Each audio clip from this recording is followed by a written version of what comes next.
নিউইয়র্কে দুইটি বাড়ি রয়েছে এবং উক্ত দুইটি বাড়ি জন্য কমপক্ষে $2 মিলিয়ন, যা বাংলাদেশি টাকায় 250 কোটি টাকা পাচার করেছেন। ছিল লেফটেন্যান্ট জেনারেল মুজিব, যিনি ঢাকা বিশ্ববিদ্যালয় সিনেট ভবনে ভারতীয় জাতীয় সঙ্গীত গেয়েছিল, যিনি 250 জন রয়ের এজেন্টকে সেনানিবাসের ভিতর থেকে সরাসরি বিমানবন্দরের টারমাকে নিয়ে তাদেরকে উঠিয়ে দিয়েছে। সেগুলোর বিচার অন্যভাবে হবে, কিন্তু আমি আপনাদের সামনে আসছি তার দুর্নীতির খতিয়ান নিয়ে। তার দুর্নীতির তালিকা অনেক লম্বা। আপনাদেরকে একটা সিক্রেট রিপোর্টস আছে, যেটা সামাজিক যোগাযোগের মাধ্যমে আমরা পেয়েছি। সেখানে বর্ণনা করা আছে তার নিউইয়র্কে দুইটি বাড়ি রয়েছে।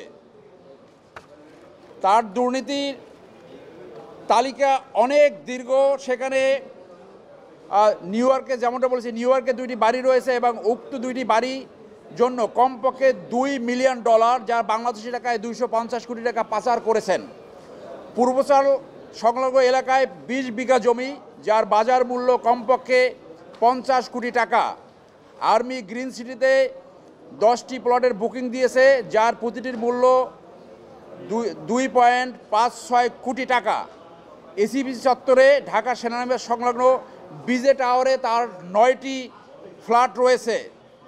ডিজিএসএসএফ থাকাকালীন পতিত শেখ হাসিনার সাথে দেখা করার জন্য প্রত্যেক বিজনেস পার্সনের কাছ থেকে কমপক্ষে 10 লক্ষ করে টাকা নিতেন। ব্যবসায়ীদের কাছ থেকে একাধিক গাড়ি উপর নিয়েছে। ঢাকার সেনানিবাস সংলগ্ন বাটিকাটায় আখতারুজ্জামান নামে এক জমি দখলকারী এবং সন্ত্রাসী তার কাছ থেকে প্রতি মাসে 10 লক্ষ টাকা চাঁদা নিতেন এবং ওই এলাকার জনগণের সম্পত্তি দখল করতেন। আমরা এই সমস্ত অভিযোগের ভিত্তিতে দুর্নীতি দমনের চেয়ারম্যান এবং দুর্নীতি দমন কমিশন অনুসন্ধান বরাবর একটি আবেদন জানিয়েছি, তার এই দুর্নীতি অনুসন্ধান করে আইনগত ব্যবস্থা গ্রহণ করার জন্য।